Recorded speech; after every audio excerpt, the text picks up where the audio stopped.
l'argent de l'achat de cette parcelle-là par mon client. Madame a accepté et elle a signé tout en étant assisté par Maître Kone. C'est pourquoi j'ai dit l'avocat c'était lumière. Les techniques qui sont là, nos clients n'ont jamais participé à ça.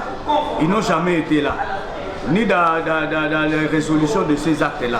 Les citantes Nyabilelo Makelo Madeleine et Mwamalango Jemima saisissent le tribunal de paix Pont Kassavubu contre Kankonde Théodore pour faux en écriture et usage des faux. Les faits remontent au mois de février 2015. Selon les avocats de la partie citante, le cité Kankonde Théodore aurait acheté une parcelle successorale située dans la commune des Bandalungwa appartenant à la succession Mwamalango auprès de Tondo Mokelo, frère de leur client. Les avocats de la partie citante soutiennent que le frère des citantes, Tondo Mokelo, aurait fait confectionner des actes faux, notamment le protocole d'accord pour la vente de leur parcelle et la résolution familiale en imitant la signature des citantes Nyabilelo Makelo et Mwamalango Jemima pour obtenir l'autorisation de vendre une partie de la parcelle successorale. Les avocats de la partie citante soutiennent en outre que c'est sur base de ces actes faux que Tondo Mokelo, frère des citants, se serait passé pour liquidateur de leur succession et aurait vendu leurs biens successoraux aux cités Kankonde Théodore sans l'accord préalable de la partie citante qui serait copropriétaire. À l'audience du jour, le tribunal commence par l'audition d'un expert graphologue pour l'étude des signatures sur les actes attaqués en faux. L'expert en graphologie affirme que les signatures sur les actes attaqués ne seraient pas identiques. Donc la formulation des graphismes, ce n'est pas la même chose. Donc les deux signatures ne sont pas identiques. Ne viennent pas d'une seule même personne. C'est ça que j'ai dit. Une signature de comparaison. C'est-à-dire la personne doit présenter au moins 3-4 signatures de comparaison. Donc spécimen de signatures. Ou soit elle peut signer sur 10 signatures. Donc c'est ça, signature de comparaison. Et maintenant la pièce incriminée. On prend la signature incriminée, on compare maintenant avec les signatures de comparaison. Là, on va révéler, déterminer la vraie signature. Mais ici, on nous a dit d'authentifier la signature. Nous nous sommes arrêtés là. C'est-à-dire, ça veut dire qu'il y a une vraie et une fausse signature. Vous ne pouvez pas respecter une extension, c'est-à-dire les signes indiciaires. Vous ne pouvez pas le respecter. C'est-à-dire, je peux superposer les deux signatures signées par vous, ça ne sera pas la même chose. Donc vous ne signez pas de la même manière. Mais néanmoins, les signes indiciaires restent les mêmes. Vous pouvez signer, même 10 signatures différentes, mais les signes indiciaires restent les mêmes. Mais lorsqu'on compare maintenant la signature de comparaison avec une signature incriminée, vous verrez qu'il y a une différence. Les avocats de la partie citante affirment que leurs clients n'auraient pas participé ni été représentés lors de la signature de ce document attaqué. Ils soutiennent que leurs clients n'auraient pas donné leur aval pour la vente de leurs biens successoraux. Les techniques qui sont là, nos clients n'ont jamais participé à ça.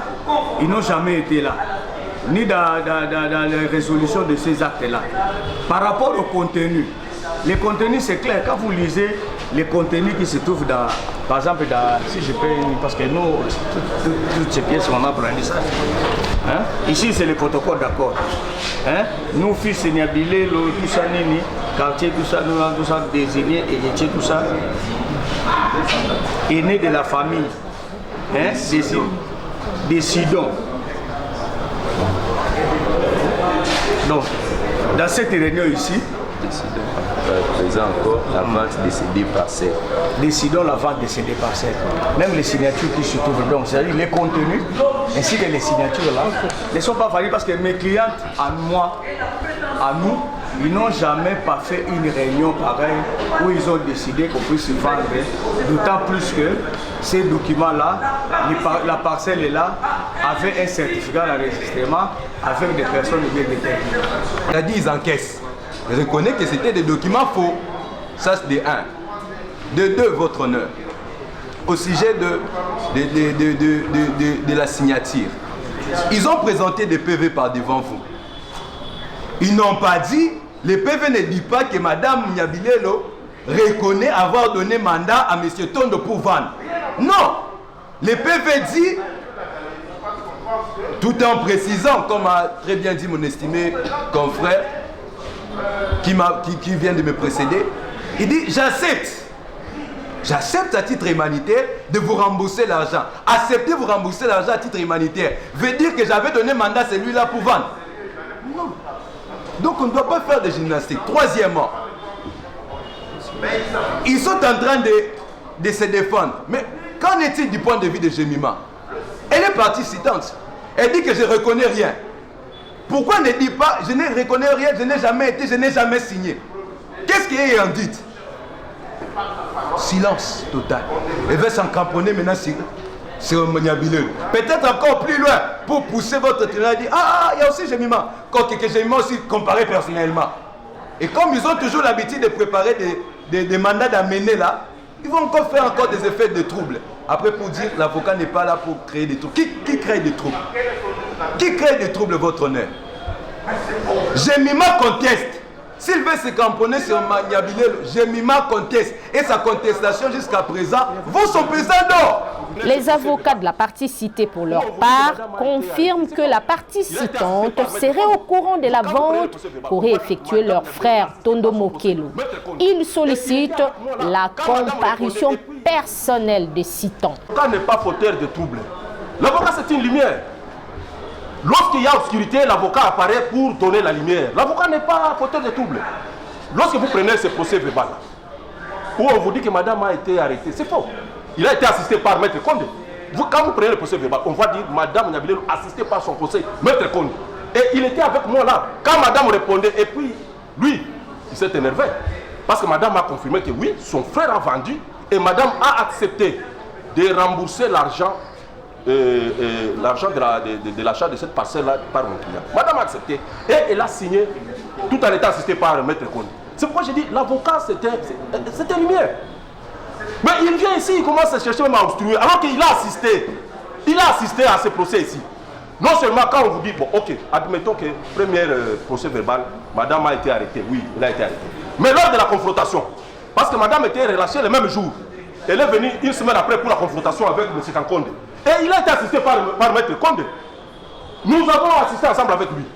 Le procès verbal de confrontation est là. Où d'ailleurs madame a même dit que, d'ailleurs moi-même, j'ai même demandé à M. Kankonde que je puisse lui rembourser son argent, mais c'est M. Kankonde qui ne veut pas parce qu'il a dit, ça plus tôt du temps, on ne peut pas me rembourser seulement 23 000 que j'avais acheté. C'est ça le problème. Si M. Kankonde avait acheté qu'on lui remet les 23 000, on n'allait pas être ici. Et c'est lui qui est en train de bloquer ça. C'est lui qui est en train de bloquer. Donc, madame, au-delà de tout ce qu'on veut vous raconter ici, d'ailleurs l'expert lui-même est clair. Il vous dit que madame elle-même ne respecte pas sa signature. C'est ça, l'expert est clair dans son langage. C'est pourquoi j'ai dit, au-delà de tout ça, madame a reconnu quand même que son frère a vendu la parcelle, mais sans les associés, mais madame accepte en sa qualité de liquidatrice de rembourser cet argent-là. Madame a accepté, c'est consigné dans le procès verbal. Et le procès verbal, ce sont les actes authentiques. On ne peut pas venir ici commencer à vous dire que ce sont les papérasses, alors qu'il a assisté à ce procès verbal. Ça, c'est mon cas du tribunal. L'expert, nous allons revenir sur les mêmes difficultés. Parce que lui-même ici, il vous dit que madame ne respecte pas sa propre signature. Ça, c'est venu de la bouche de l'expert. Ici, il a dit ici dans cette salle. Lorsque nous avons donné les différentes signatures signées par madame, il vous dit que madame ne respecte pas sa propre signature. Ça, c'est de 1.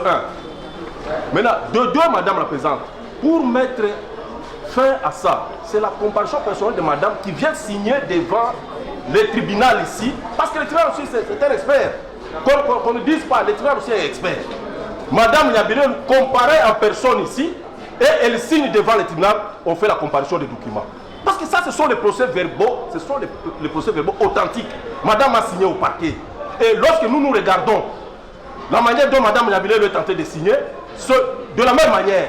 Alors, nous voulons, pour éclairer la religion du tribunal, que madame Niabilelo puisse comparaître en personne et elle signe devant le tribunal. Nous comparissons maintenant ces signatures-là.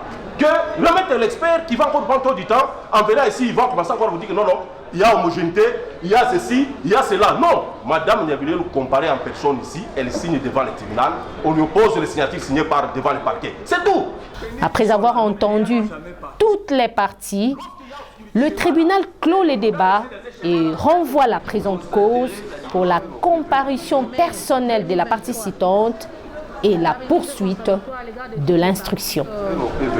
Mai 2023, la remise est contradictoire à l'égard de toutes les parties.